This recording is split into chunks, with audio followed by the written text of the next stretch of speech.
ইতিমধ্যে চাওক কি সুন্দৰকৈ মাকৈ বা গোমধানৰ মালপোৱা প্ৰস্তুত হৈ গৈছে। গতিকে এই সুন্দৰ ৰেচিপিটো মইনো কেনেকৈ বনালো সেইটো চাবৰ কাৰণে বলক ভিডিঅ'ৰ মাজলৈ সোমাই যাওঁ।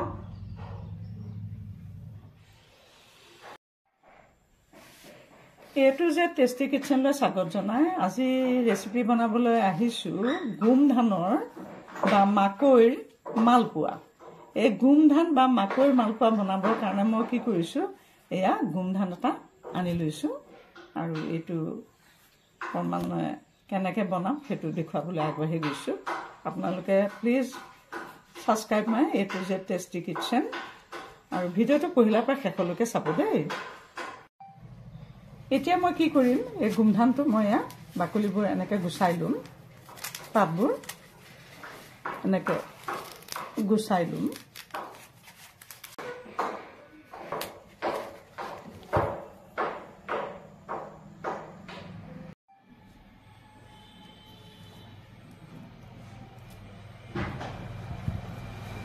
এয়া চাওক, এইটো সুন্দৰকৈ মই এতিয়া চাফা কৰি ল'লোঁ। এইটো এয়া চাওক, এইটো এতিয়া মানে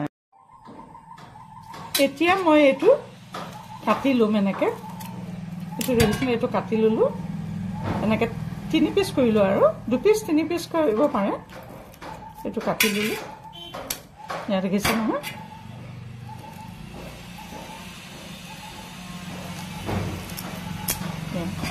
কাটি ল'লোঁ।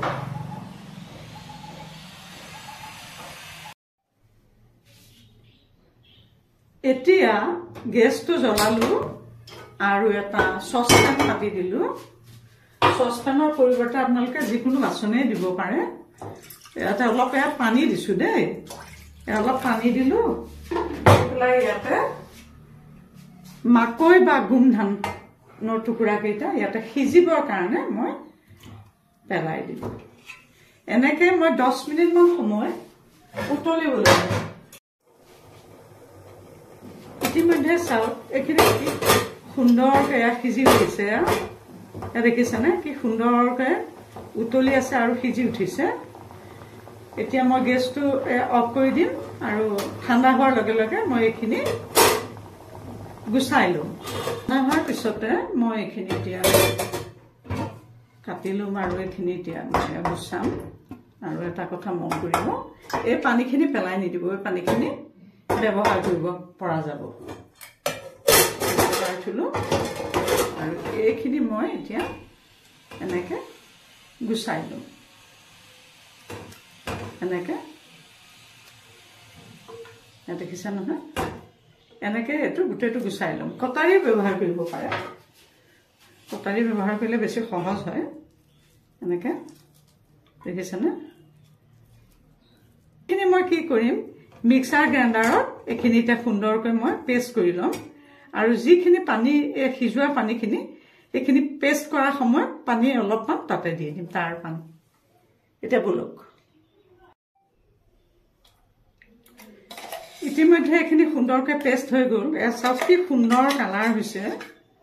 কালাৰটো চাওকচোন, একেবাৰে যেন কিবা সানি থোৱা নিচিনা, ইমান সুন্দৰ গোমধান বা মাকৈৰ সেই কালাৰটো কি সুন্দৰকৈ উঠিছে দেখিছেনে।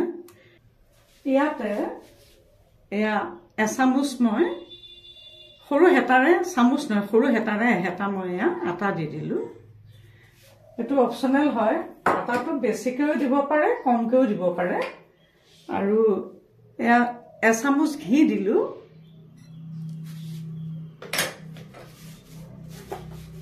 অলপমান এয়া নিমখ, জোখমতে এয়া অলপমান এয়া নিমখ দিলোঁ। আৰু যিসকলে ধৰক চেনি ভাল পাই খায় সেইসকলৰ কাৰণে চেনি দিব পাৰে, আৰু নোখোৱাসকলে নিদিলেও হ'ব। খোৱাসকলৰ কাৰণে বাবে মই অকণমান এয়া চেনি দিলোঁ। মিঠা আৰু নিমখীয়া চাহটো হ'লে খাই ভাল লাগে। মিক্স কৰিম, এইটো সুন্দৰকৈ এনেকৈ মিক্স কৰিলোঁ। বেটাৰটো প্ৰস্তুত কৰি লোৱাৰ লগতে কথা দেই। আৰু আটা আপোনালোকে ধৰক দিওঁ বুলিলে অলপ বেছিকৈও দিব পাৰে। ইয়াতে সানিবৰ কাৰণে অকণমান মই পানী দি দিলোঁ, অলপ পানী আছিল যে পানী অকণমান মিক্স কৰি দি দিলোঁ। পিঠাটো সুন্দৰকৈ সিজিব আৰু খাবলৈ বহুত টেষ্টি হ'ব। এতিয়া এয়া গেছটো জ্বলালো আৰু এটা কেৰাহী পাতি দিলো পিঠা ভাজিবৰ কাৰণে কেৰাহীটো এয়া গৰম হৈ গৈছে ইয়াতে মই পিঠা ভাজিবৰ কাৰণে এয়া দেখিছে তেল এয়া ঢালিছো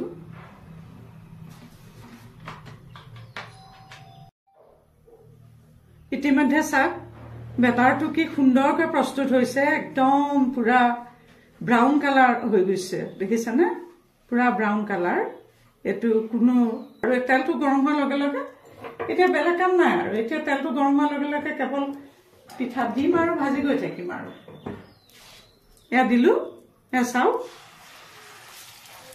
অলপ সৰু সৰুকে দিলে বেছি ভাল হ'ব এয়া গেছটো কিন্তু মিডিয়ামৰ পৰা ওপৰলৈ নিনিব দে মই মিডিয়ামত দিলো এয়া চাও কি সুন্দৰকৈ এয়া চাও কি সুন্দৰকৈ পিঠা হৈ গৈ আছে মালপোৱা বা পিঠা বুলিও ক'ব পাৰে মালপোৱা বুলিও ক'ব পাৰে যেনে ধৰণে ভাল পায় তেনেকৈ ক'ব পাৰে গতিকে সুন্দৰ ৰেচিপিটো আপোনালোকে সুন্দৰকৈ বনাই খাব আৰু ভিডিঅ'টো পহিলাৰ পৰা শেষলৈকে চোৱাৰ বাবে মই আন্তৰিক ধন্যবাদ আপোনালোকক জনাইছোঁ এয়া চাওকচোন ইতিমধ্যে এয়া এইকেইটাও হৈ গৈছে